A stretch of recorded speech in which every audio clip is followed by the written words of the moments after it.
അതിലേക്ക് കുറച്ച് ഉപ്പിട്ട് കൊടുക്കുക. ഇത് നല്ലപോലെ വേകുന്നവരെ നമുക്കൊന്ന് വെയിറ്റ് ചെയ്യാം.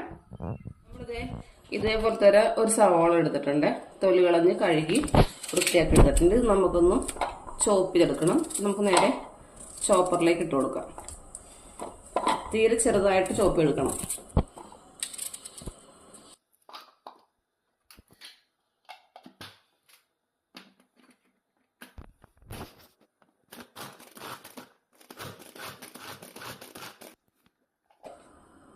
സവാള നമ്മളിതാ ചെറുതായിട്ട് ചോപ്പ് ചെയ്തിട്ടുണ്ട്.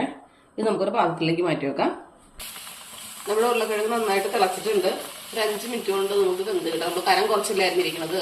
അപ്പോൾ വേഗം നമുക്ക് വെന്ത് കിട്ടും. അത് വെന്തതിന് ശേഷം ബാക്കി ഇത് ഉരുളക്കിഴങ്ങ് നല്ലതുപോലെ വെന്തിട്ടുണ്ട്. നമുക്കിതിനി ഈ വെള്ളത്തിൽ നിന്ന് കോരി മാറ്റാവേ.